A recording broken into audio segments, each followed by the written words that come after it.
সেই মহান রব্বুল আলামিনের জন্য,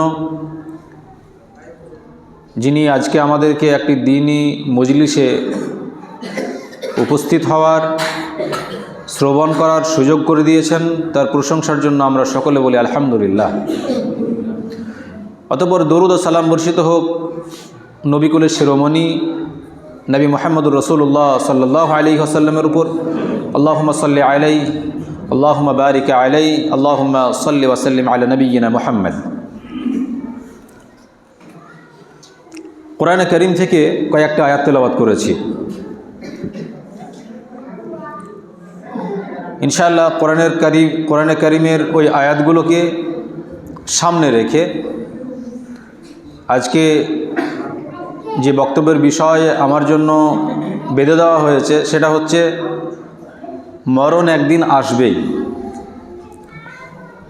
ইনশাআল্লাহ এই বিষয়কে লক্ষ্য করে কোরআন এবং সুন্নাহ থেকে আল্লাহ তাআলা আমাকে যতটুকু ক্ষমতা দিয়েছেন আপনাদেরকে বোঝানোর চেষ্টা করব। আল্লাহ তাআলা আমাদের সবাইকে বিষয়গুলো শোনার সাথে সাথে সেগুলো মেনে চলার, কর্মজীবনে, সাংসারিক জীবনে, সামাজিক জীবনে আমরা যেন বাস্তবায়ন করতে পারি, সেই তৌফিক আল্লাহ তাআলা দান করেন, আমিন।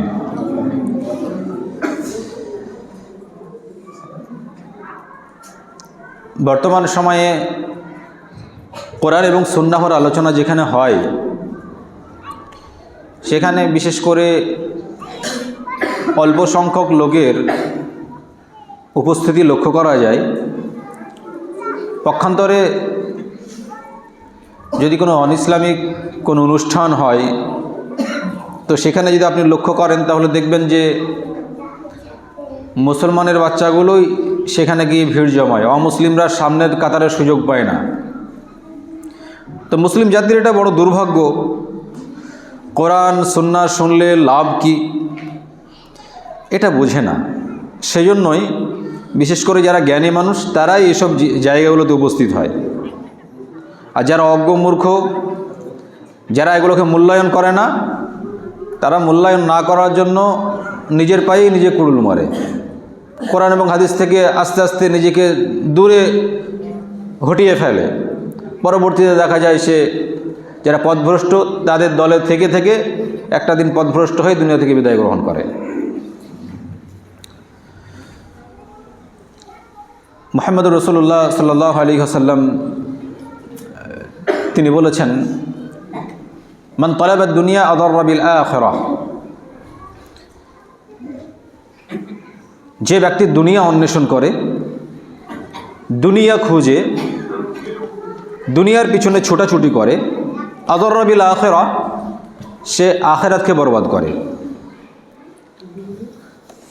ওয়ামান তালাবাল আখিরাহ আদাররা বিদ দুনিয়া, আর যে ব্যক্তি আখিরাতের পিছনে ছুটে সে দুনিয়াকে বরবাদ করে। ফাযিরু বিল ফানি লিল বাকি, অতএব তোমরা চিরস্থায়ী আখিরাতের জন্য ক্ষণস্থায়ী দুনিয়াকে ক্ষতিগ্রস্ত করো।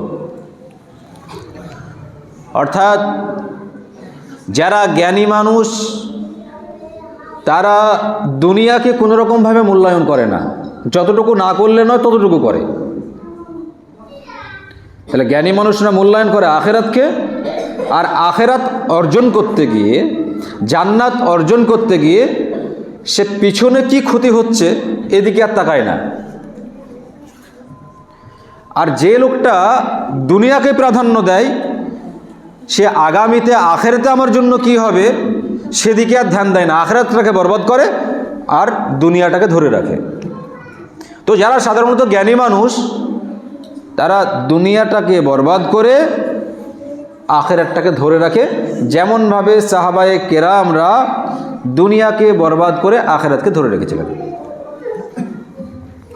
আপনারা জানেন আবু বকর রাদিয়াল্লাহু আনহু তিনি দুনিয়াতে জান্নাতের সুসংবাদ পেয়েছেন।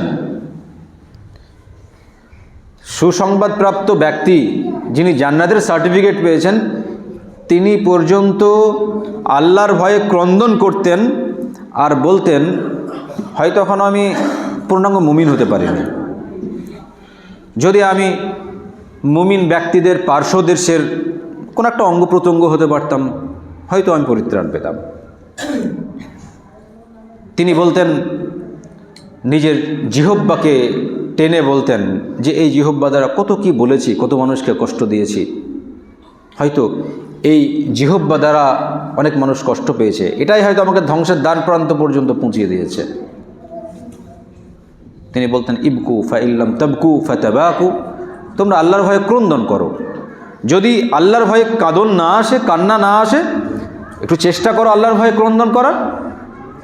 তাহলে যে লোকটা দুনিয়াতে জান্নাতের সুসংবাদ পাচ্ছেন, সেই ব্যক্তি আল্লাহর ভয়ে এরকমভাবে ক্রন্দন করছেন, আফসোস করছেন, হয়তো এখনো পূর্ণাঙ্গ মুমিন হতে পারিনি। আর আমরা তো আমাদের পুরো লাইফটাই সামান্য 50 থেকে 60 বছরের জীবনের জন্য আমরা পুরোপুরিভাবে দুনিয়াকে দিয়ে দিয়েছি, আখিরাতের জন্য আমাদের তেমন কোনো কাজ নেই।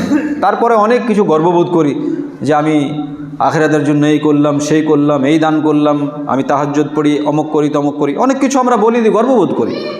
কিন্তু আপনি যদি সাহাবায়ে কেরামদের হিস্ট্রি দেখেন, তাদের যদি জীবনী দেখেন, তাহলে তাদের কাছে আপনি অতি তুচ্ছ, আপনি কিছুই করেননি। ওমর রাদিয়াল্লাহু আনহু, ইন্না আযাব রাব্বিকা লাওয়াকি', তোমার রবের আযাব অবশ্যম্ভাবী, তোমার রবের আযাব তোমাদেরকে গ্রেফতার করবেন। এই আয়াত যখন পাঠ করতেন, তিনি কাঁদতে কাঁদতে বেহুশ হয়ে যেতেন, চোখ দিয়ে পানি পড়ত। তিনি বলতেন যে কীভাবে আল্লাহর আযাব থেকে রক্ষা পাবো, অথচ জান্নাতের সার্টিফিকেট দুনিয়াতে পেয়েছেন। আমি আপনাদেরকে যে বিষয়টা বোঝাতে চাইছি সেটা হচ্ছে, বেশিরভাগ মানুষ দুনিয়ার পিছনে ছুটাছুটি করে, আখিরাতকে বরবাদ করে। যে মানুষটা দুনিয়ার পিছনে যতটা সময় দেয়, এতটা সময় যদি আখিরাতের জন্য দিত, তা আমার মনে হয় বর্তমান সোসাইটিতে মানুষের জন্য এতটা ওয়াজ নসিহতের দরকার হতো না। ওয়াজ নসিহত হচ্ছে, মানুষকে বলা হচ্ছে ঠিক, কিন্তু শোনার পরে তো তার চিন্তাভাবনা মাথায় আছে যে আমি শুনলাম ঠিক, কালকে আবার সে দুনিয়ার জন্য আমাকে বের হতে হবে, আমার নামাজ টামাজ, আমার ইবাদত বন্দেগী যা হবে হবে, আমাকে দুনিয়া অর্জন করতে হবে। বেশিরভাগ মানুষ দুনিয়ার পিছনে ছুটাছুটি করে। এই সময়টা যদি আখিরাতের জন্য দিত, তাহলে মানুষ আশা করা যায় দুনিয়ার জীবনও সাকসেস হতো, আখিরাতের জীবনও সাকসেস হতো।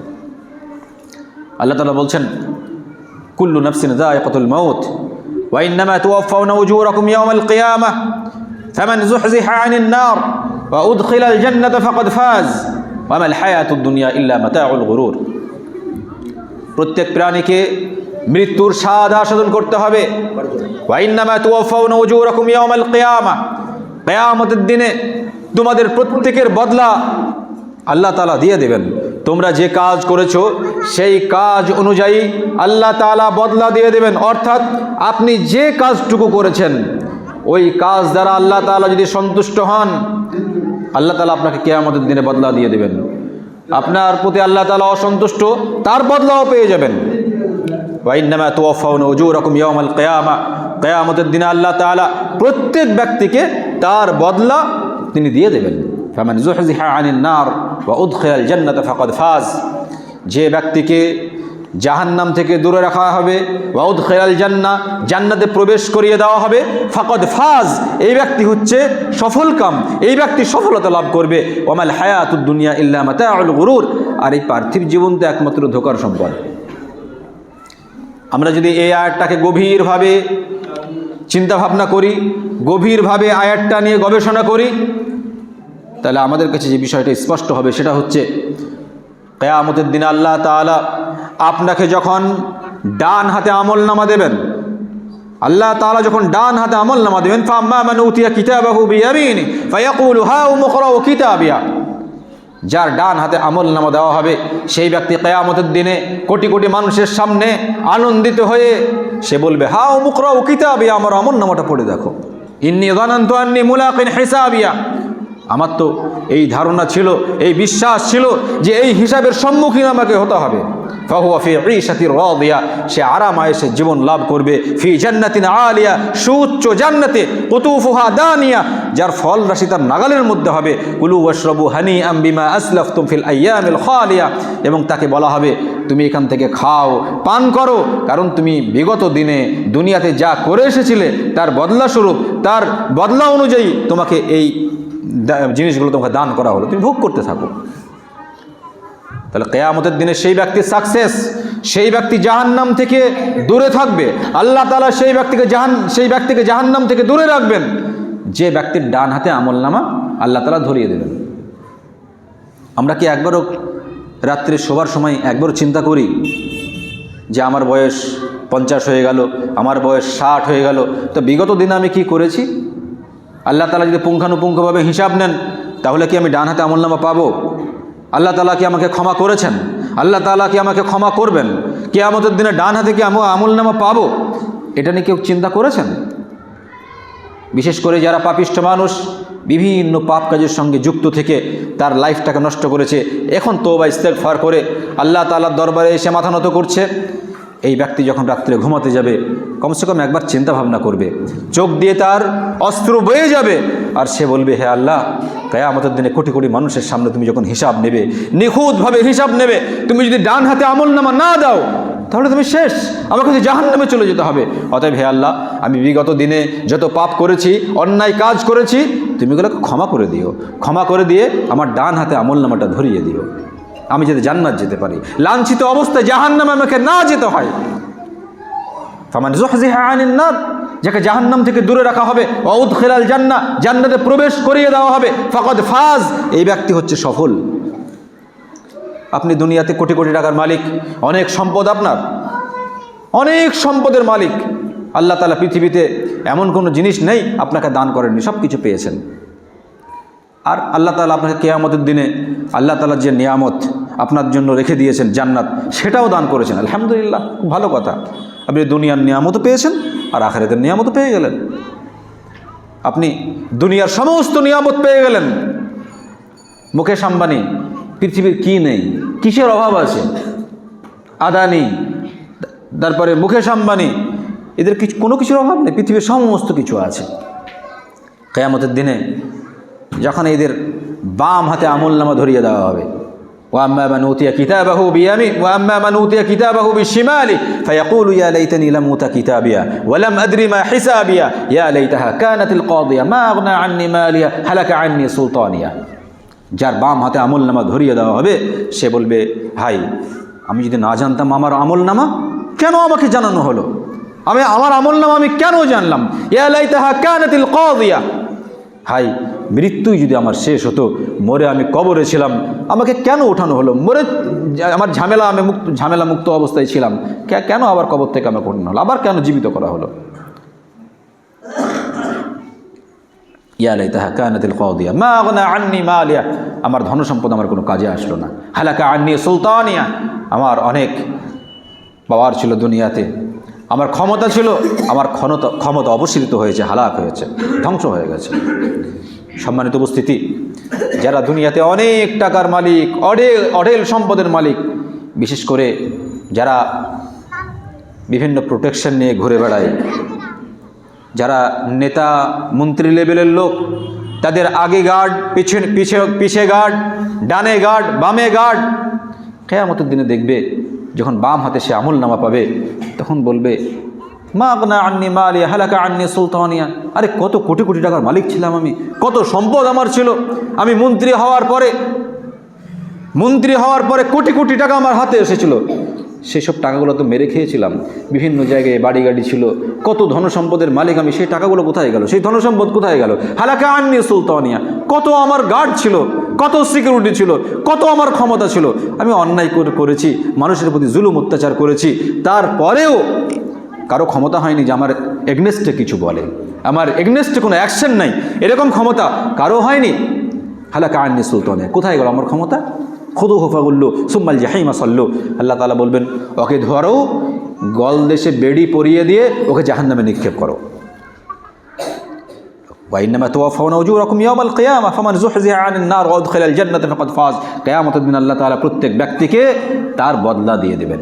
আপনি যে কাজ করবেন সেই অনুযায়ী কিয়ামতের দিনে আপনি বদলা পাবেন। আপনি যদি ভালো কাজ করেন, কিয়ামতের দিনে ডান হাতে বদলা পেয়ে কোটি কোটি মানুষকে আপনি বলবেন, হা মুকরাউ কিতাবি, আমার আমলনামাটা তুমি পড়ে দেখো। আপনার সন্তান যখন মাধ্যমিকে পশ্চিমবঙ্গে ফার্স্ট, সেকেন্ড, থার্ড হয়, 1 থেকে 10-এর মধ্যে হয়, তখন আপনি গর্ব করেন না?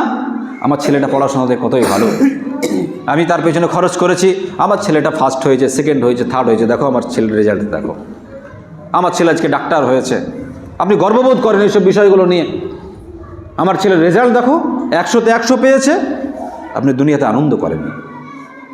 কিয়ামতের দিনে যখন আপনি রেজাল্ট পাবেন আপনার হাতে, ডান হাতে যখন আমলনামা পাবেন, তো কোটি কোটি মানুষ আপনার সামনে থাকবে, এত আনন্দিত হবেন আপনি, এত আনন্দিত হবেন, ওই আনন্দের কোনো সীমানা থাকবে না, কোনো সীমা থাকবে না। আপনি সবাইকে বলবেন আমার আমলনামাটা পড়ে দেখো। পক্ষান্তরে একজন ব্যক্তি যখন বাম হাতে আমলনামা পেয়ে যাবে, তার আফসোসের শেষ থাকবে না। হায় আফসোস, কেন আমি কথাগুলো মেনে চলিনি, কেন আমি আল্লাহ এবং তার রসুল বিরোধী কাজ করেছি, কেন আমি আল্লাহ তাআলাকে সন্তুষ্ট করতে পারিনি। সে জাহান্নামে চলে যাবে, জান্নাতে প্রবেশ আল্লাহ তাআলা তাকে করাবেন না। তো আল্লাহ তাআলা বলছেন, ফামান যুহজিহা আনিন নার ওয়া উদখিলাল জান্নাতা ফাকাদ ফাজ, যাকে জাহান্নাম থেকে দূরে রাখা হবে, ওয়া উদখিলাল জান্নাহ, জান্নাতে প্রবেশ করিয়ে দেওয়া হবে, ফাকাদ ফাজ, এই ব্যক্তি হচ্ছে সফলকাম। সব থেকে সফলকাম ব্যক্তি হচ্ছে এই। আমরা দুনিয়ার ব্যাপারে খুব সফলতা অর্জন করার পরে গৌরব করে আনন্দিত হই। আমার ছেলেটা আজকে ডাক্তার হলো, আমার ছেলেটা আজকে চাকরি পেয়ে গেল, আজকে আমি এত বিঘা জায়গা কিনতে পারলাম, আজকে আমি এতটা ফ্ল্যাট কিনতে পারলাম, আমি এত টাকার মালিক, এটা নিয়ে খুব গর্ববোধ হয়, এটা নিয়ে খুব আনন্দিত হন। কিন্তু যে আনন্দের কোনো শেষ থাকবে না, যে আনন্দে আনন্দিত হলে আপনি সাকসেস, নচেত কিয়ামতের দিন আপনি সাকসেস হতে পারবেন না। আর সেটা হচ্ছে ডান হাতে আমলনামা পাবেন, আর তার ভিত্তিতে আল্লাহ তাআলা আপনাকে জাহান্নাম থেকে দূরে রাখবেন, ওয়া উদখিলাল জান্নাহ, জান্নাতে প্রবেশ করিয়ে দেবেন, ফাকাদ ফাজ, আপনি সফলকাম ব্যক্তি, বড় সফলতা অর্জন করবেন। আর এই সফলতা লাভ করতে পারে কে? ওয়ামাল হায়াতুদ দুনিয়া ইল্লা মাতাউল গুরুর, যে এটা জানে যে এই পার্থিব জীবনটা খেল তামাশা ধোঁকা ছাড়া কিছু নয়। অর্থাৎ আপনি এটা জানেন যে এই দুনিয়াটা ধোঁকা, এটা খেল তামাশার জায়গা, এখানে আমরা যত দিন আছি, যত সময় অতিবাহিত হচ্ছে, এখানে খেলা করছি, খেল তামাশা ছাড়া কিছু নয়। এটা যে ব্যক্তি জানে, সেই ব্যক্তি আখিরাতে সফলতা অর্জন করতে পারে। যে ব্যক্তি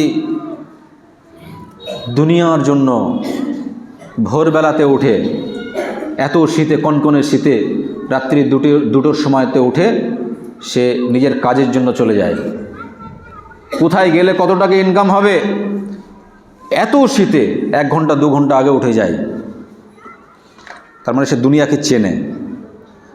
আবার যে আল্লাহকে চেনে, আখিরাতকে চেনে, সে আবার ওই 2 ঘন্টা 3 ঘন্টা আগে আল্লাহ তাআলার দরবারে দাঁড়ানোর জন্য তাহাজ্জুদের নামাজ ও রাত জেগে জেগে পড়ে। কেন? ও বুঝতে পারছে, ও নগদ এটা বুঝতে পেরেছে, ওয়ামাল হায়াতুদ দুনিয়া ইল্লা মাতাউল গুরুর, এই পার্থিব জীবনটা ধোঁকা, এটা খেল তামাশা, এখানে আমরা খেলাধুলা করতে এসেছি, এখানে থাকার জন্য আসেনি, চিরস্থায়ী জায়গা এটা নয়। ইয়ালামুনা যাহিরাম মিনাল হায়াতিদ দুনিয়া ওয়া হুম আনিল আখিরাতি হুম গাফিলুন। আল্লাহ তাআলা বলছেন, বিশেষ করে যারা বোকা মানুষ, এরা দুনিয়ার ব্যাপারটা, বাহ্যিক দিকটা এরা খুব বোঝে, আর আখিরাত সম্পর্কে এরা গাফেল, আখিরাতটা বোঝে না। এরা দুনিয়া বোঝে, আখিরাত বোঝে না। তাহলে যারা জ্ঞানী, তারা দুনিয়াটা ধোকার সম্পদ, খেল তামাশার জায়গা, এটা জানে। আর যারা গাফেল, আল্লাহ থেকে দূরে অবস্থান করছে, ওই ব্যক্তি দুনিয়ার যে বাহ্যিক জিনিসটা, যেটা নগদ পাচ্ছে, এটা খুব বুঝে, কিন্তু আখিরাত থেকে গাফেল। আল্লাহ তাআলা বলছেন সূরা মুনাফিকুন আয়াত নম্বর 9, ইয়া আইয়ুহাল্লাযীনা আমানু লা তুলহিকুম আমওয়ালুকুম ওয়ালা আওলাদুকুম আন যিকরিল্লাহ ওয়া মান ইয়াফআল যালিকা ফাউলাইকা হুমুল খাসিরুন। হে ইমানদারগণ, লা তুলহিকুম আমওয়ালুকুম ওয়ালা আওলাদুকুম আন যিকরিল্লাহ, তোমাদের ধনসম্পদ, তোমাদের সন্তান সন্ততি যেন আল্লাহর স্মরণ থেকে গাফেল না রাখে। যে ব্যক্তি ধনসম্পদ পেয়ে, ছেলে মেয়ে পেয়ে আখিরাত থেকে গাফেল, এরাই হচ্ছে ক্ষতিগ্রস্ত। মানুষ সাধারণত ক্ষতিগ্রস্ত হয় ধনসম্পদের জন্য আর ছেলে মেয়ের জন্য। আমরা যারা আখিরাত থেকে গাফেল, আখিরাতে যে ব্যক্তি নিজের জন্য ক্ষতি করে, এরা ক্ষতি করে কিসের জন্য? দুনিয়ার মায়া মমতায় আর ছেলে মেয়ের জন্য। আমি আপনাদেরকে কয়েকটা উদাহরণ দিলে বুঝতে পারবেন। আরব কান্ট্রির কোনো একজন বড় ব্যবসায়িক, কোটি কোটি টাকার মালিক, বিভিন্ন জায়গায় বড় বড় ফ্ল্যাট,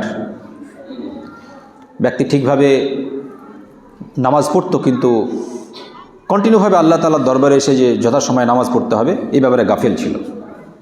কোরআন তেলাওয়াত উনি ঠিকভাবে করতে পারতেন না, সময় পেতেন না, সব সময়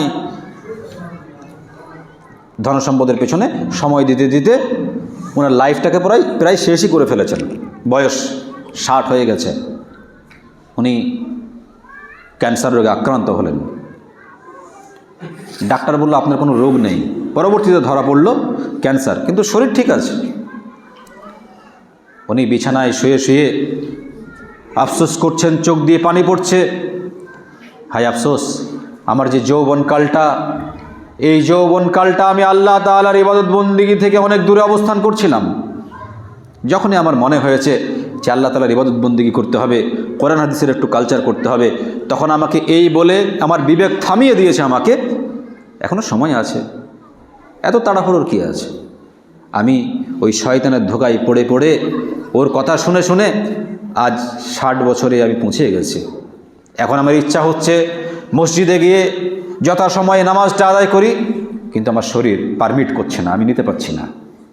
মনে হচ্ছে কোরআন তেলাওয়াত করি, কোরআন হাদিসের একটু কালচার করি, কিন্তু আমি পাচ্ছি না। তিনি রাত্রি জেগে জেগে কান্নাকাটি করেন। একদিন তার সন্তানকে বললেন যে একজন শায়েখের সঙ্গে আমার একটু ভিজিট করিয়ে দাও, কোনো শায়েখকে একটু আমার কাছে ডেকে নিয়ে এসো, শায়েখের সঙ্গে একটু একান্তে কিছু কথা বলি। একজন শায়েখকে, ওনার অনুরোধে একজন শায়েখকে ডাকা হলো। শায়েখ সালাম দিলেন, হাত মিলিয়ে উনি হাওমা করে কান্নাকাটি করতে লাগলেন। উনি বললেন তোমরা একটু বাইরে যাও, আমি শায়েখের সঙ্গে একান্তে কিছু কথা বলবো। ওনার ছেলেরা বাইরে গেল।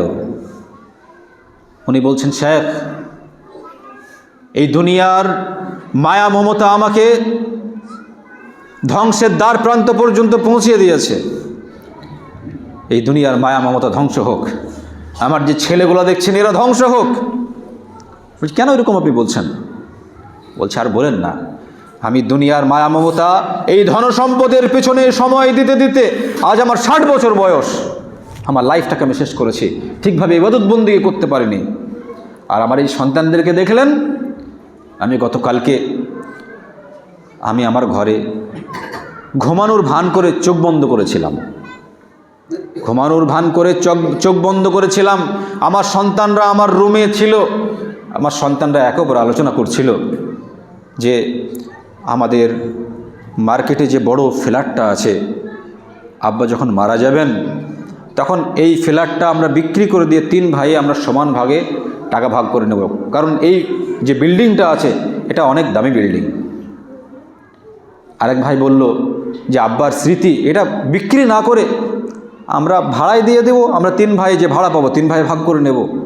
ছোট ভাইটা বলল যে আমি আব্বার সঙ্গে বেশি শ্রম দিয়েছি, আব্বার সঙ্গে থেকেছি, অন্যান্য যেসব বিল্ডিংগুলো আছে সেগুলো ভাগ হবে, বিক্রি হবে, কিন্তু এটা আমি কাউকে শেয়ার করব না, এটা আমার থাকবে।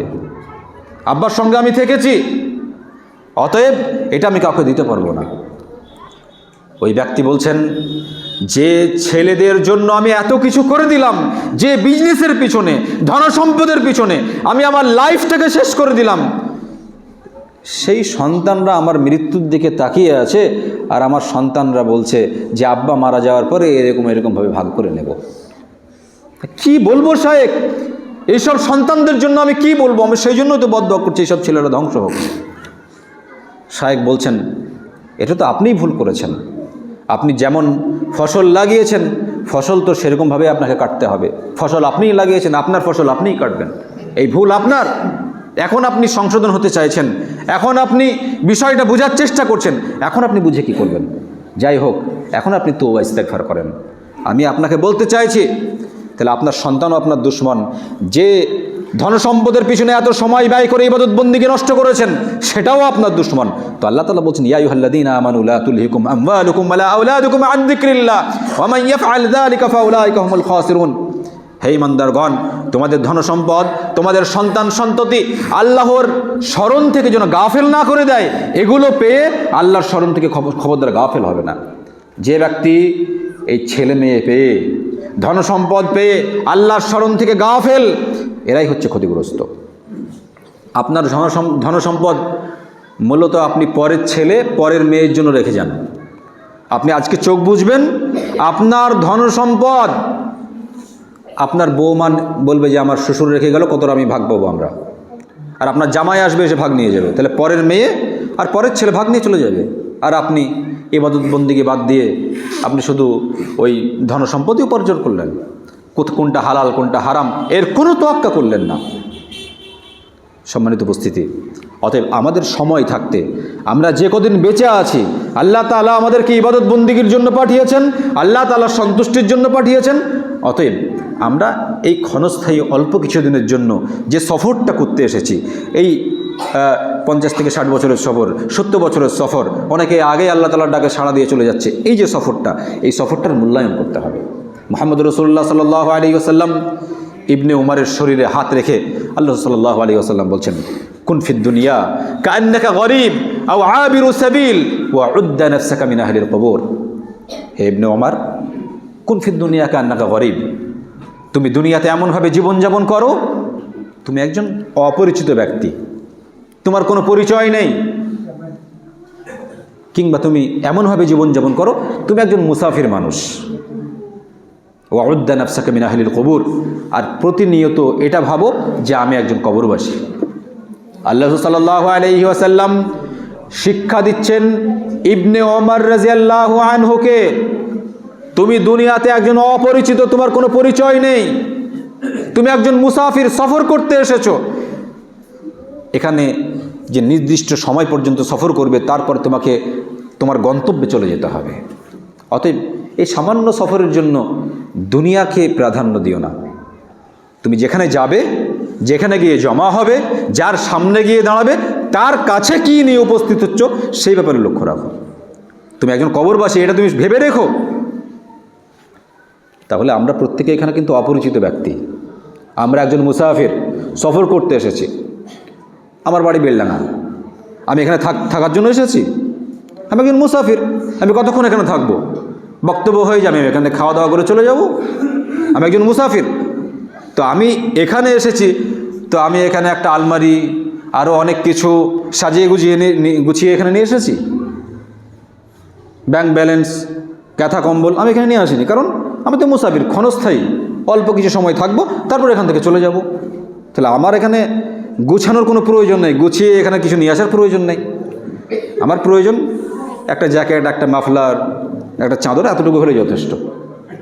তাহলে আমি যদি এখানে এই 1 ঘন্টা থাকার জন্য আমার আলমারিতে যেসব পোশাকগুলো আছে, আমি একটা গাড়ি ভাড়া করে আলমারি নিয়ে চলে আসি, তাহলে আপনারা আমাকে বোকা বলবেন তো, যে 1 ঘন্টা থাকবে, 1.5 ঘন্টা থাকবে, বোকাটা তো আলমারি নিয়ে চলে এসেছে, ফ্রিজ নিয়ে চলে এসেছে, তার মানে এটা আমার এখানে প্রয়োজন নেই। তো আমরা এখানে আমি এখানে এসেছি, আমি যেমন মুসাফির, এখানে আমার যতটুকু প্রয়োজন ততটুকু নিয়ে এসেছি, তার বাড়তি কিছু নিয়ে আসিনি। তো আমরা এখানে এই 60 থেকে 70 বছরের জন্য আমরা এখানে মুসাফির, আমরা কোনো কিছুই নিয়ে যেতে পারবো না, শুধু আমল ছাড়া। তা আমার যতটুকু প্রয়োজন দুনিয়াতে ততটুকুই আমার করব। আমার একটা আলমারির প্রয়োজন, আমার একটা আলমারি যথেষ্ট, 4-5টা আলমারির প্রয়োজন নেই। আমার একটা 4 চাকার দরকার, একটা 4 চাকা যথেষ্ট। আমি গোটা বাড়ি ভর্তি করে বিভিন্ন রকমের 4 চাকা আমি গুছিয়ে রাখবো, সাজিয়ে রাখবো। আমার একটা বিল্ডিং হলেই যথেষ্ট। ঠিক আছে, আমি তো মুসাফির, এখানে তো বিল্ডিং কিছুই নিয়ে যেতে পারবো না, আমার তো প্রয়োজনও নেই। এখানে বিল্ডিং, সেখানে বিল্ডিং। তো আমরা এখানে মুসাফির, আমরা যদি ঠিক এরকমভাবে ভাবি যে আমি যখন কোনো জায়গায় সফর করতে যাই, কলকাতা যাব, দিল্লি যাব, বোম্বে যাব, তখন কিন্তু ভারী জিনিস কিছুই বহন করব না। আমার যতটুকু প্রয়োজন আমি ক্যারি করতে পারবো ততটুকু নিয়ে যাব। তো ঠিক সেই রকমভাবে আমি দুনিয়াতে মুসাফির হিসাবে যতটুকু আমার প্রয়োজন ততটুকুই আমি দুনিয়াতে রাখবো। এমন কিছু ক্যারি করতে যাব না, এমন কিছু বহন করতে যাব না যেটার জন্য কিয়ামতের দিন আমাকে হিসাব লাগবে। তো মুহাম্মদ রাসূলুল্লাহ সাল্লাল্লাহু আলাইহি ওয়াসাল্লাম ইবনে ওমর রাদিয়াল্লাহু আনহুকে বলছেন, তুমি দুনিয়াতে একজন অপরিচিত ব্যক্তি, তুমি এখানে মুসাফির, আর সব সময় ভাবো যে তুমি একজন কবরবাসী। তাহলে তিনি যখন ইবনে ওমর তিনি যখন বাচ্চা ছিলেন, তিনি বাচ্চা ছেলে, আর মুহাম্মদুর রাসূলুল্লাহ সাল্লাল্লাহু আলাইহি ওয়াসাল্লাম একটা বাচ্চাকে এরকমভাবে শিক্ষা দিচ্ছেন। এটা কিন্তু খুব ভাইটাল পয়েন্ট, এটা মাথায় রাখতে হবে আপনাদেরকে। একটা বাচ্চাকে মুহাম্মদুর রাসূলুল্লাহ সাল্লাল্লাহু আলাইহি ওয়াসাল্লাম কী শিক্ষা দিচ্ছেন? হে ইবনে ওমর, কুন ফিদ দুনিয়া কান্নাকা গরিব ওয়া আবিরুস সাবিল, তুমি এখানে অপরিচিত ব্যক্তি, তুমি এখানে মুসাফির, এখানে সফর করতে এসেছো, আর তোমাকে কবরে চলে যেতে হবে। আমরা কি আমাদের সন্তানদেরকে কেউ কোনো পিতা এরকমভাবে শিক্ষা দিই? বেটা ভালোভাবে রেজাল্ট করতে হবে, ভালোভাবে রেজাল্ট করে তোমাকে ডাক্তারিতে চান্স পেতে হবে, ভালো ডাক্তার হতে হবে। দেখো আমি কত বড় বিজনেস করছি, আমার তো বয়স হয়ে গেল, এই বিজনেসের হ্যান্ডেলটা ধরতে হবে। দেখো আমি কত কষ্ট করে এতটা জমি জায়গা রেখে যাচ্ছি, এগুলো ধরে রাখবা, এগুলো নষ্ট করবে না। তাহলে আমাদের সন্তানদেরকে কী শিক্ষা দিই? ভালো করে পড়ে ডাক্তার হতে হবে, মাস্টার হতে হবে, ইঞ্জিনিয়ার হতে হবে, এগুলোই তো শিক্ষা দিই। একটু যখন আর একটু বুদ্ধি হয় তখন আমার বিজনেসটা ছেড়ে যাচ্ছে, প্রপার্টি ছেড়ে যাচ্ছে, এগুলো ধরে রাখতে হবে, নষ্ট যেন না হয়। আমরা এই শিক্ষা দিই আমার সন্তানদেরকে। এই শিক্ষা কি দিই? যে তুমি তো মুসাফির, সফর করতে এসেছো, আমার বয়স হয়ে গেলো, আমি চলে যাব, তুমিও ঠিক আমার মতন বয়স হবে, তুমিই এখান থেকে চলে যাবে। অতএব আল্লাহ তাআলা আমাদেরকে এখানে পাঠিয়েছেন ইবাদত বন্দিগির জন্য। আল্লাহ তাআলার সন্তুষ্টি অর্জন করো, আল্লাহ তাআলাকে খুশি করো, আল্লাহ তাআলার অবাধ্য হবে না, যেগুলো হারাম কাজ সেগুলো করবে না। এরকমভাবে আমার সন্তানদেরকে আমরা শিক্ষা দিই না। একজন কবি বলছেন, আল ইলমু ফিস সিগর কান নকশি আলাল হাজার ওয়াল ইলমু ফিল কিবার কান নকশি আলাল বাহর। কোনো বাচ্চাকে ছোট অবস্থায় যখন আপনি শিখাবেন তখন তার স্মৃতিপটে সেটা পাথরে খোদাই করার মতো থাকবে, আর যখন বড় হয়ে যাবে, বয়সকালে শেখাবেন, তখন সেটা সমুদ্রের পানিতে আঁকিবুকি করার মতো হবে। মানে পানিতে আপনি কিছু লিখবেন তো সেটা মিটে যাবে, থাকবে না। বাচ্চা অবস্থা ছোট থেকে বেটা বিসমিল্লাহ বলে খেতে হয়, ঘুমাতে যাবে আল্লাহুম্মা বিসমিকা আমুতু ওয়া আহইয়া এটা বলে ঘুমাতে হয়। ভাত খাওয়া শেষ হয়েছে, খাবার দাওয়া শেষ হয়েছে, আলহামদুলিল্লাহ পড়তে হয়। বাথরুমে প্রবেশ করবে আল্লাহুম্মা ইন্নী আউযু বিকা মিনাল খুবুসি ওয়াল খাবাইস পড়তে হয়। বের হয়েছো গুফরানাকা পড়তে হয়। আল্লাহ ছাড়া কোনো মাবুদ নেই, লা ইলাহা ইল্লাল্লাহ, শুধু আল্লাহর ইবাদত বন্দেগী করবে, খবরদার শিরক করবে না, তাবিজ পড়তে হয় না, গান শুনতে হয় না। তা আপনি যখন ছোট থেকে আপনার বাচ্চাকে এইরকমভাবে শিক্ষা দেবেন তখন আল ইলমু ফিস সিগর কান নকশি আলাল হাজার, ওই বাচ্চাটার মাথায় থেকে যাবে, ওটা ডিলেট হবে না।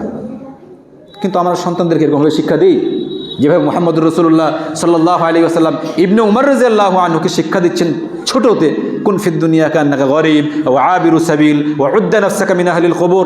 দুনিয়াতে এমনভাবে জীবনযাপন করো তুমি একজন অপরিচিত ব্যক্তি, তুমি একজন মুসাফির ব্যক্তি, ওয়া উদ্দা নাফসাকা মিন আহলিল কবর, আর তুমি নিজেকে ভাবো যে আমি একজন কবরবাসী।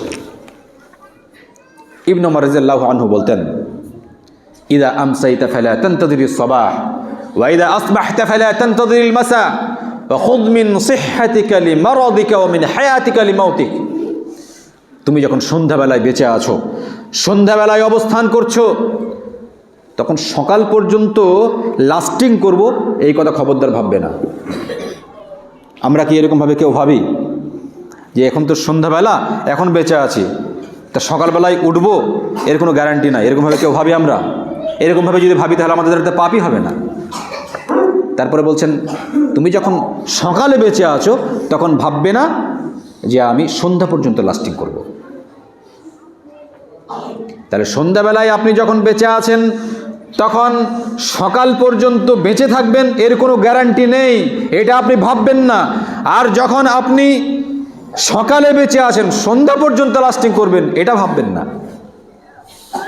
সেই জন্য আমরা যখন রাত্রিতে ঘুমাতে যাই তখন আমরা কি পড়ি? আমাদের দোয়ার মিনিংগুলো তো আমাকে জানতে হবে। আল্লাহুম্মা বিসমিকা আমুতু ওয়া আহইয়া, আল্লাহুম্মা বিসমিকা, হে আল্লাহ তোমার নামে মৃত্যুবরণ করছি, আবার তোমার নামেই জাগ্রত হব। মানে তোমার নামে ঘুমিয়ে যাচ্ছি না, তোমার নামে মরে যাচ্ছি। তাহলে আমরা যখন ঘুমিয়ে যাই তখন কিন্তু আমাদের কোনো জ্ঞান থাকে না, আমরা কিন্তু মরে যাই। আমার আত্মা, আপনাদের আত্মা, সবার আত্মা যখন ঘুমিয়ে পড়ে, মানে মানুষ যখন ঘুমিয়ে পড়ে, তখন তার আত্মাটা তার দেহর সঙ্গে সম্পর্ক রেখে সে দেহ থেকে বেরিয়ে যায়। আর দেহর মধ্যে আত্মা থাকে না। আল্লাহ তাআলা যদি অনুমতি দেন তাহলে আত্মাটা ফিরিয়ে দেওয়া হয়, তখন আপনি সকালবেলাতে জাগতে পারেন। তাহলে আমরা প্রতিদিন ওই রাত্রে যখন ঘুমাই তখন মরে যাই।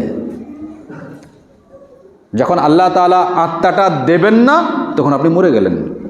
আল্লাহ তাআলা ফিরিয়ে দিলেন, তখন ঘুম থেকে উঠে আমরা পড়ি আলহামদুলিল্লাহিল্লাযী আহইয়ানা বা'দা মা আমাতানা ওয়া ইলাইহিন নুশুর।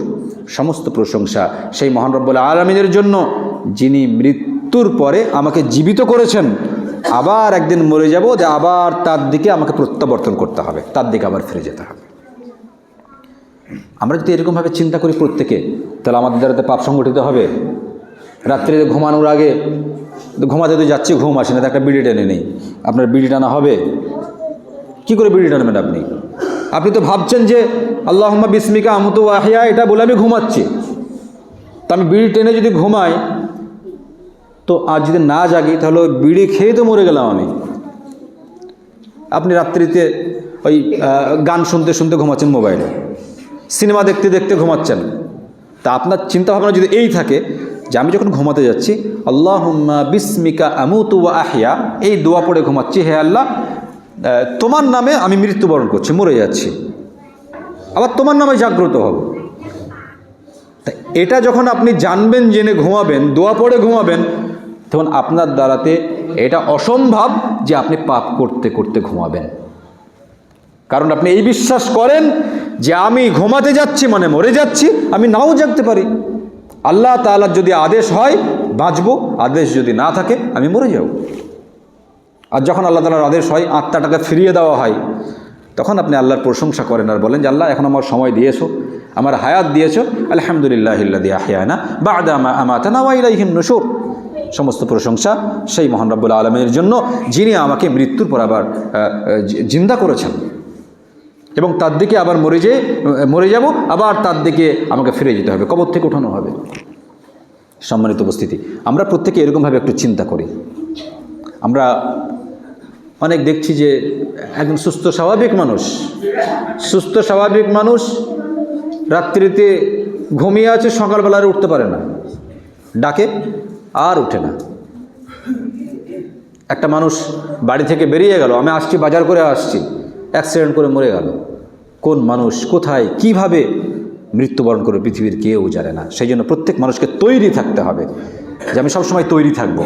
আল্লাহ তাআলা যখন আমাকে ডাক দেবেন যে আমার কাছে চলে এসো, তখন স্বতঃস্ফূর্তভাবে আল্লাহ তাআলার কাছে চলে যাব। এই আফসোস যেন না করতে হয় যে আল্লাহ আমি অনেক পাপ করেছি, তওবা করার সুযোগ পাইনি, একটু তওবা করার সুযোগ দাও, এটা যেন বলতে না হয়। সবসময় তৈরি থাকবেন যে আল্লাহ তাআলা যখন ডাকবেন লাব্বাইক বলে চলে যাব, সাড়া দেব। এরকমভাবে ঈমান আপনাকে মজবুত রাখতে হবে। মুহাম্মদ রাসূলুল্লাহ সাল্লাল্লাহু আলাইহি ওয়াসাল্লাম বলেছেন, ইযা আরাদাল্লাহ কবযা আবদিন বিআরদিন জাআলা লাহু ফিহা হাজা। যখন আল্লাহ তাআলা ইচ্ছা করেন কোনো বান্দার মৃত্যু জমিনের কোনো জায়গায় ঘটাবেন, তো আল্লাহ তাআলা তাকে সেইখানে নিয়ে যাবেন আর সেখানেই তার মৃত্যু হবে। আল্লাহ তাআলা যখন ইচ্ছা করবেন কোনো বান্দার মৃত্যু কোনো জায়গায় হবে, তো আল্লাহ তাআলা কোনো কাজের জন্য সেখানে নিয়ে যাবেন আর সেখানেই মরে যাবে। মানুষ বলবে ওখানে কি করতে গিয়েছিল, ওখানে তো কোনোদিন যায় না, কিন্তু মৃত্যু ওখানে আছে। আপনার মৃত্যু যেখানে আছে সেখানেই কোনো অজুহাতে কোনো কাজে আপনি যাবেন আর সেখানে আপনার মরণ হয়ে যাবে।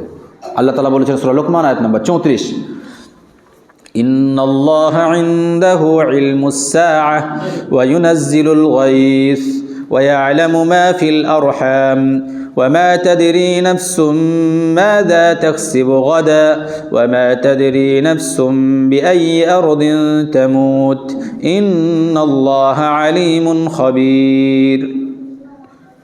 কিয়ামতের জ্ঞান আল্লাহ তাআলার নিকটে রয়েছে। কিয়ামত কখন হবে এটা আল্লাহ তাআলা জানেন, পৃথিবীর কেউ জানে না। ওয়া ইউনাজ্জিলুল গায়স, তিনি বৃষ্টি বর্ষণ করেন, কোথায় কিভাবে বৃষ্টি হবে পৃথিবীর কেউ জানে না। বিজ্ঞানীরা একটু চেষ্টা করে বলে এই যে অমুক অমুক জায়গায় এত মিলিমিটার বৃষ্টি হওয়ার সম্ভাবনা আছে, হতেও পারে নাও হতে পারে। ওয়া ইয়ালামু মা ফিল আরহাম, মায়ের পেটে কি আছে, রেহেমে কি আছে, এটা আল্লাহ তাআলা ভালো জানেন। মায়ের পেটে চোর আছে, ডাকাত আছে, ভালো খারাপ, শিক্ষিত অশিক্ষিত, কতদিন বাঁচবে এটা আল্লাহ তাআলা ভালো জানেন। ওয়া মা তাদরি নাফসুম মাযা তাকসিবু গাদা, আগামীকাল কোন ব্যক্তি কি অর্জন করবে এটা আল্লাহ ভালো জানেন। ওয়া মা তাদরি নাফসুম বিআইয়ি আরদিন তামুত, কোন ব্যক্তির মৃত্যু জমিনের কোন জায়গায় হবে এটা আল্লাহ তাআলা ভালো জানেন, পৃথিবীর কেউ জানে না। ইন্নাল্লাহা আলিমুন খাবীর, এটা আল্লাহ তাআলার নিকটে এই জ্ঞান রয়েছে, তিনি খবর রাখেন, পৃথিবীর কেউ জানে না। তাহলে কিয়ামত কখন হবে এটা আল্লাহ জানেন, কোন মেঘে কতটুকু কোথায় বৃষ্টি হবে এর ডিটেলস আল্লাহ তাআলা জানেন, মায়ের পেটে কি আছে এটা আল্লাহ তাআলা জানেন, এবং আগামীকাল আপনি কি অর্জন করবেন এটা আল্লাহ জানেন, আপনার জমিনে কোথায় মৃত্যু হবে, কিভাবে মৃত্যু হবে এটা আল্লাহ জানেন, আপনি জানেন না।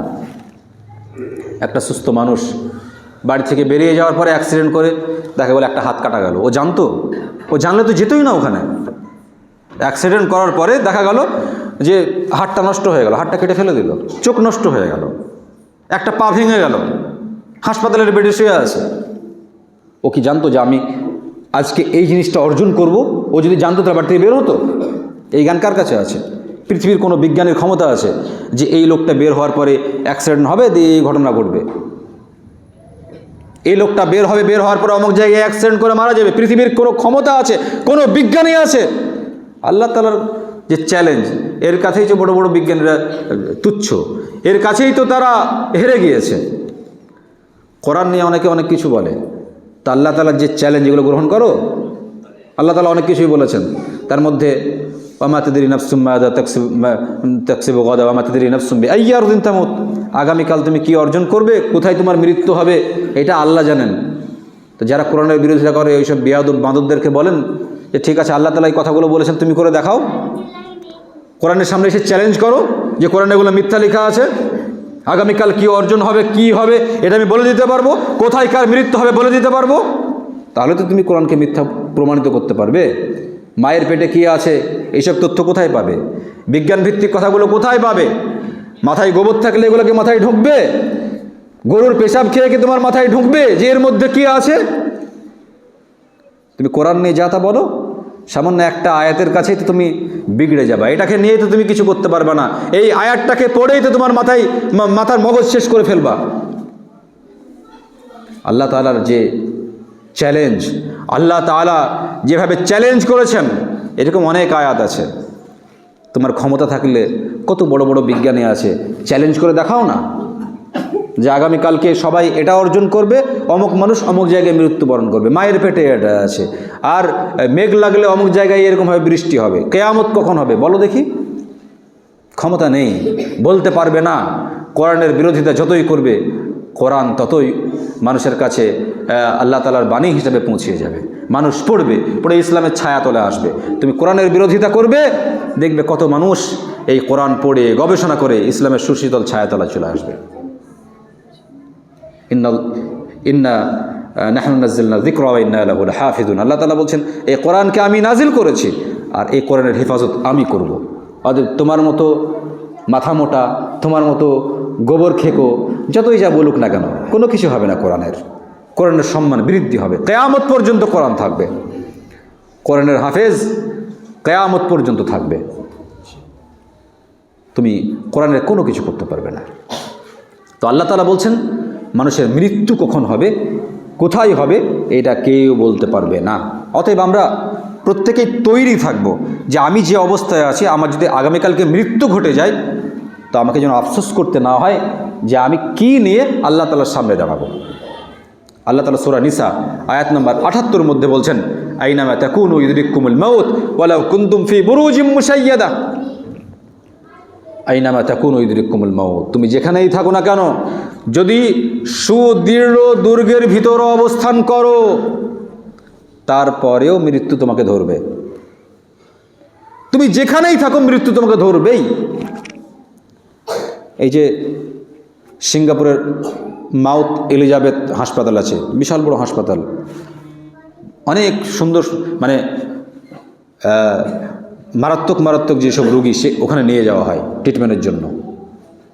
যত বড়ই মন্ত্রী লেভেলের লোক হোক না কেন, কোটি কোটি ডলারের লোক হোক না কেন, যখন ওখানে নিয়ে যাওয়া হবে, মৃত্যু যদি ওর থাকে, যত সেফটি জায়গায় রাখা হোক না কেন, যত বড় বড় ডাক্তার ওর ট্রিটমেন্ট করুক না কেন, মৃত্যু যদি ওর থাকে, কোনো ডাক্তারের কোনো ক্ষমতা নেই যে ওর মৃত্যুকে 1 সেকেন্ড আগে এবং পরে করে দেবে। এবং মৃত্যু যদি ওই হাসপাতালে থাকে, তাহলে ওই জমিনে ওই জায়গাতে মৃত্যু হবে, কোনো ক্ষমতা নেই। আমরা কত হাইফাই লোককে দেখছি ট্রিটমেন্টের জন্য অনেক জায়গায় নিয়ে চলে যাচ্ছে, কিন্তু পরবর্তীতে দেখছি যে তারা সেখানেই মৃত্যুবরণ করছে। এই নামাতা কোনো ইদরিকুমুল মাউত ওয়ালাউ কুনতুম ফি বুরুজিম মুশাইয়াদা, যেখানেই থাকো না কেন, যত সেফটি জায়গায় থাকো না কেন, শরীরের যতই চর্চা করো না কেন, যে এটা খেলে শরীর ভালো থাকবে, এতদিন বেঁচে থাকবো, যতই যা করো না কেন, মৃত্যু তোমাকে ধরবেই, মৃত্যু থেকে পালন করতে পারবে না। বল ইন্নাল মাউতাল্লাযী তাফিররুনা মিনহু ফাইন্নাহু মুলাকিকুম, তুমি যে মৃত্যু থেকে পালায়ন করার চেষ্টা করো, পালানোর চেষ্টা করো, ওই মৃত্যু তোমার মুখোমুখি একদিন হবেই। একজন কবি বলছেন, আল মাউতু কাসুন কুল্লু নাসিন শারিবুহা ওয়াল কবরু বাবুন কুল্লু নাসিন দাখিলুহা। মৃত্যু এমন এক শরবতের পেয়ালা, সবাইকে এই মৃত্যুর স্বাদ আস্বাদন করতে হবে, মৃত্যুর স্বাদ সবাইকে আস্বাদন করতে হবে। ওয়াল কবরু বাবুন কুল্লু নাসিন দাখিলুহা, এবং কবর এমন একটি দরজা যা দিয়ে সবাইকে প্রবেশ করতে হবে, কারো কোনো ছাড় নেই। আইয়ুহাস সাকিনু ফিল কসরিল মুআল্লা সাতুদফানু আন করিবিন ফিত তুরাব। হে উঁচু অট্টালিকার বাসিন্দা, যারা বড় বড় অট্টালিকাতে বসবাস করো, নামি দামি খাট পালঙে বসবাস করো, গরমের সময় নামি দামি এসি লাগিয়ে সেখানে বসবাস করো, বিল্ডিং থেকে নামতে ইচ্ছা হয় না, বিল্ডিংয়ে থাকতে ইচ্ছা হয়। আইয়ুহাস সাকিনু ফিল কসরিল মুআল্লা সাতুদফানু আন করিবিন ফিত তুরাব, তোমাকে ওই উঁচু অট্টালিকা থেকে, দামি বিল্ডিং থেকে নামিয়ে তোমাকে মাটির নিচে পুঁতে ফেলা হবে। কিসের তো গর্ব করো, কিসের তো অহংকার করো, কিসের বড়াই করো, ধনসম্পদ দিয়ে কাকে কি দেখাও, মানুষের মাল মেরে খেয়ে তুমি যে বড় বিল্ডিংয়ে বসবাস করো, তুমি কি জানো না যে তোমার ওই হারাম মাল সব পড়ে থাকবে, হারাম টাকা দিয়ে যে বিল্ডিং বানিয়েছো ওটা পড়ে থাকবে, হারাম টাকা দিয়ে অনেক গাড়ি কিনেছো ওই গাড়ি পড়ে থাকবে, তোমাকে শুধু সাদা কাফনে জড়িয়ে ওই মাটির নিচে দাফন করে পুঁতে ফেলা হবে। তুমি গরিবের মাল মেরে কোটিপতি হয়েছো না, তুমি গরিবের মাল মেরে তুমি আজকে সাহেব, তুমি গরিবের মাল মেরে তুমি কোটি কোটি টাকার মালিক, তোমাকে সাহেব বলে স্যার বলে ডাকে, তোমার সামনে ভদ্রভাবে কথা বলে, মাথা নত করে কথা বলে, এত তোমার সম্মান, কিন্তু তুমি গরিবের টাকা মেরে বড় লোক হয়েছো। তুমি এমএলএ এমপি ছিলে, বিশাল তোমার সম্মান, বিশাল তোমার শ্রদ্ধা, তোমাকে স্যার ছাড়া কেউ ডাকে না, সাহেব ছাড়া কেউ ডাকে না, সবাই সম্মান শ্রদ্ধা করে, কিন্তু তুমি যে মানুষের টাকাগুলো মেরে খেয়েছো, গরিব মানুষকে তুমি গরিবের হালাতেই রেখে দিয়েছো, তোমার হাতে কত টাকা এসেছে, গরিবের একটা বাড়ি এসে তুমি মেরে খেয়ে নিয়েছো, রাস্তাঘাটে মানুষ চলতে পারে না, কাদা পানিতে মানুষ কষ্ট করে চলে, তুমি সেই রাস্তা না করে দিয়ে তুমি বড় বড় ফ্ল্যাট কিনে রেখে দিয়েছো, তুমি জমি জায়গা কিনে রেখে দিয়েছো, একটা বিধবার টাকা আসে সেটাও তুমি খেয়ে নিয়েছো, হ্যান্ডিক্যাপ ভাতাগুলো আসে এগুলো তুমি খেয়ে না, তাও তোমার পেট ভরে না। তো এত টাকার যে মালিক, এত তুমি কিছু জমিয়ে রেখে যাচ্ছ, তুমি কি এটা জানো না? আইয়ুহাস সাকিনু ফিল কসরিল মুআল্লা সাতুদফানু আন করিবিন ফিত তুরাব। হে উঁচু অট্টালিকার বাসিন্দা, উঁচু উঁচু অট্টালিকায় বসবাস করো, উঁচু জায়গায় বসবাস করো, খুব আনন্দের সহিত থাকো। তুমি কি ভুলে গেছো ওই উঁচু অট্টালিকা থেকে, দামি খাট পালং থেকে নামিয়ে তোমাকে মাটির নিচে পুঁতে ফেলা হবে? কিসের গর্ব, কিসের অহংকার, কিসের ধনসম্পদ নিয়ে এত গর্ববোধ করো? সমস্ত কিছু পড়ে থাকবে, তোমাকে মাটির নিচে পুঁতে ফেলা হবে। তুমি কি আমল নিয়ে এসেছো ওটা নিয়ে তোমাকে জিজ্ঞাসা করা হবে। কবি বলছেন, পৃথিবীর এ শূন্য জীবনে যত কাটিয়াছি পাড়ি, যেখানে যাহারে জড়াইয়ে ধরেছি সেই চলে গেছে ছাড়ি। পৃথিবীর এই শূন্য জীবনে যত কাটিয়াছি পাড়ি, যেখানে যাহারে জড়াইয়ে ধরেছি সেই চলে গেছে ছাড়ি। শত কাফনের শত কবরের অঙ্ক হৃদয়ে আঁকি, শত কাফনের শত কবরের অঙ্ক হৃদয়ে আঁকি। যেখানে যাহারে জড়াইয়ে ধরেছি সেই চলে গেছে ছাড়ি। মসজিদ হতে আজান হাঁকিছে বড় সকরুণ সুর, মসজিদ হতে আজান হাঁকিছে বড় সকরুণ সুর। মোর জীবনের রোজ কেয়ামত ভাবিতেছি কত দূর, মোর জীবনের রোজ কেয়ামত ভাবিতেছি কত দূর। আমাদের জীবনে কত মানুষকে ধরে রাখলাম, আপন করে রাখার চেষ্টা করলাম, কিন্তু আপনাকে ছেড়ে চলে গেছে। আপনাকে অনেকে ধরে আছে, আমার আব্বার সেবা করব, এমনভাবে সেবা করব, আমার আব্বা আমার সম্পদ, আমার আব্বাকে আমি দুনিয়া থেকে অত তাড়াতাড়ি যেতে দেবো না, আপনাকে ছেড়ে চলে গেছে। আপনার স্ত্রীকে আপনি কত ভালোবাসেন, আপনার স্ত্রী আপনাকে ছেড়ে চলে গেছে। আপনার মায়ার সন্তান আপনাকে রেখে চলে গেছে, আপনার সন্তান আপনাকে মাটি দিয়ে চলে আসছে। কত কাফন আপনার সামনে, কত লাশ দেখছেন, কত মাটি দিচ্ছেন, তারপরে আপনি ভাবছেন যে কিয়ামত অনেক দূরে আছে। মসজিদ হতে আজান হচ্ছে, মসজিদ থেকে আজান হচ্ছে, আজানের আওয়াজ আপনার কানে আসছে, তারপরে আপনি ভুলে যাচ্ছেন যে আমাকে কবরে চলে যেতে হবে। এই যে আজান হচ্ছে, কোন আজানটা আমার জন্য শেষ হয়ে যায় আমি জানি না, কোন আজানটা আমি শেষ আজান শুনছি এটা আপনি জানেন না। তারপরে আপনি ভাবছেন এখনও কিয়ামত অনেক দূরে আছে, এখনও আমার হাতে অনেক সময় আছে। এরকমভাবে আপনি আপনার লাইফটাকে নষ্ট করছেন। অতএব শয়তানের ধোকায় না পড়ে আপনার লাইফটাকে মূল্যায়ন করুন, আপনার জীবনের মূল্যায়ন করুন। নচেত মৃত্যুর সময় যখন আফসোস করবেন, আফসোস করে কোনো লাভ হবে না। আল্লাহ তাআলা সূরা নিসা আয়াত নম্বর 18 মধ্যে বলছেন, আউযু বিল্লাহি মিনাশ শাইতানির রাজীম وليست التوبة للذين يعملون السيئات حتى إذا حضر أحدهم الموت قال إني تبت الآن ولا الذين يموتون وهم كفار أولئك أعتدنا لهم عذابا أليما। ওইসব ব্যক্তিদের জন্য তওবা নয় যারা সারা জীবন পাপ কাজের সঙ্গে লিপ্ত থেকেছে, যারা সারা জীবন পাপ করতে করতে তার লাইফটাকে নষ্ট করেছে। যখন মৃত্যু দেখতে পাচ্ছে, মৃত্যু এসে উপস্থিত হয়ে গেছে, তখন বলছে ইন্নী তুবতুল আন, আল্লাহ এখন আমি তওবা করছি। আল্লাহ তাআলা বলছেন ওদের জন্য তওবা নয়। অর্থাৎ আপনি অনেক পাপ করেছেন, এখন আপনি মৃত্যুর ফেরেশতাকে দেখেননি, আপনি যদি তওবা করেন আল্লাহ তাআলা তওবা কবুল করবেন। কিন্তু আপনি মৃত্যুর ফেরেশতা দেখে নিয়েছেন, বিকট চেহারাতে আপনার সামনে উপস্থিত, ভয় লেগে গেছে, আরে সর্বনাশ, এই কথাগুলো তো শুনতাম জালসা জুলুসে, খুতবাতে শুনতাম এই কথাগুলো, তাই তো আজকে দেখতে পাচ্ছি, এত ভয়ঙ্কর। ইন্নী তুবতুল আন, আল্লাহ তওবা করছি, একটু মৃত্যুটাকে পিছিয়ে দাও, তওবা করার সুযোগ দাও। আল্লাহ তাআলা বলছেন ওয়ালাইসাতিত তওবা, এই ব্যক্তির জন্য তওবা নয়।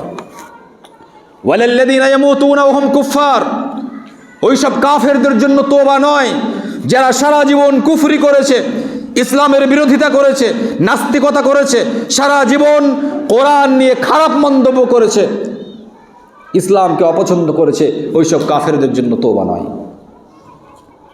আজকে যে যারা কোরআনের বিরোধিতা করে, কোরআন নিয়ে খারাপ কথা বলে, এইসব কাফেররা যদি তওবা করে ফিরে না আসে, মৃত্যুর সময় এই কাফেররা বলবে ইন্নী তুবতুল আন, এখন তওবা করছি।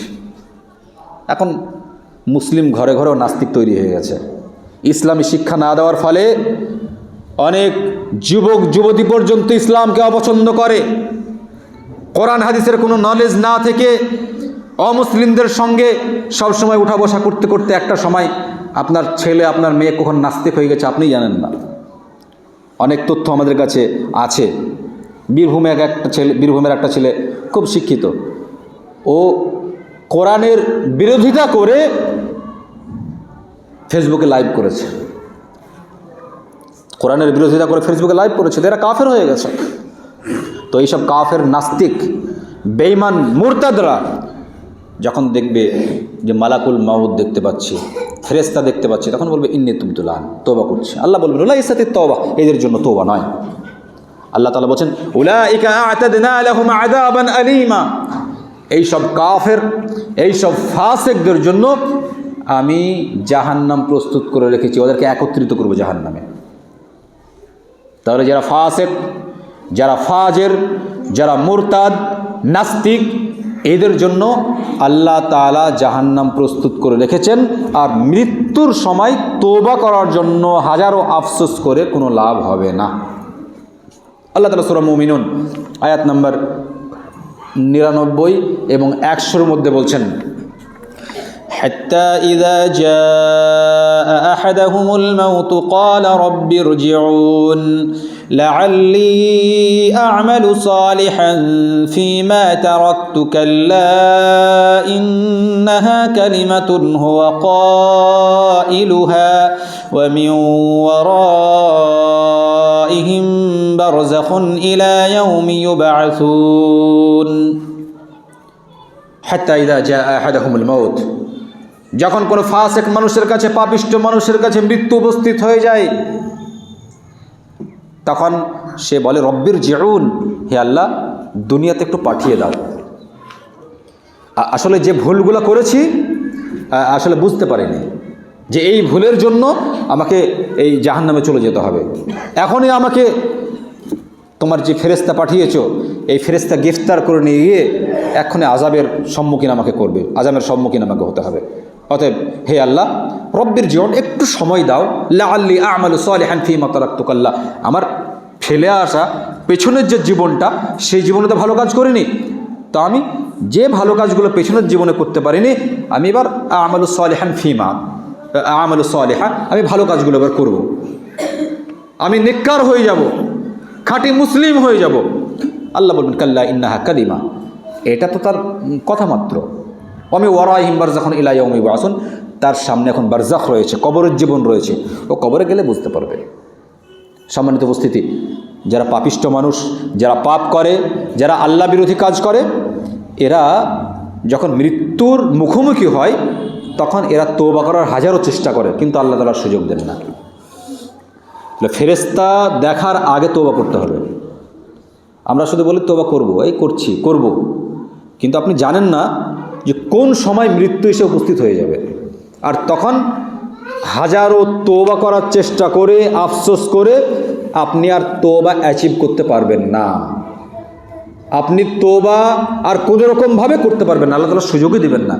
কারণ আল্লাহ তাআলা অনেক সুযোগ দিয়েছেন, আপনি সুযোগটা কাজে লাগাননি। আল্লাহ তাআলা আমাদের সবাইকে আমাদের যে জীবনটা আমরা যতদিন বেঁচে আছি এটা মূল্যায়ন করার তৌফিক দান করেন, বলেন আমিন। আমরা যতদিন দুনিয়াতে বেঁচে থাকব এমন কাজ করব যে কাজের মাধ্যমে আল্লাহ তাআলাকে আমরা যেন সন্তুষ্ট করতে পারি। আল্লাহ তাআলা সেই তৌফিক দান করেন, আমিন। মুহাম্মদ রাসূলুল্লাহ সাল্লাল্লাহু আলাইহি ওয়াসাল্লাম বলছেন, ইযা কুমতা ফি সালাতিক ফাসাল্লি সালাতান মুআদ্দি, তুমি যখন নামাজে দাঁড়াবে, নামাজ পড়বে, তখন তুমি মনে করো যে আমি এটা বিদায়ী নামাজ পড়ছি, মানে এই নামাজের পরে আর কোনো সুযোগই হবে না। আল্লাহ রাসূল বলছেন তুমি যখন নামাজে দাঁড়াবে তো নামাজটা এমনভাবে পড়ো তুমি মনে করো এটা আমার শেষ নামাজ, এরপরে নামাজ পড়ার তৌফিক পাবো না। এখন ধরেন আপনাকে যদি বলা হয় তোমাকে এক্ষুনি হত্যা করব, 2 রাকাত নামাজ পড়ার জন্য সুযোগ দিলাম, আপনি নামাজি মানুষ, আপনাকে বলা হলো যে 2 রাকাত নামাজ হয়ে যাবে, তোমাকে হত্যা করব, নামাজটা কত সুন্দর হবে না? অনেক সুন্দর করে নামাজ পড়বেন না? সাজদায় গিয়ে রুকুতে গিয়ে কাঁদবেন না? আল্লাহ তাআলাকে স্মরণ করবেন না? কারণ আপনি এটা নিশ্চিত জেনে নিয়েছেন যে আমাকে এই সালাম ফিরবো, তারপর আমাকে মেরে দেবে, আমার ফাঁসি হয়ে যাবে। আপনি এটা নিশ্চিত জেনে নিয়েছেন।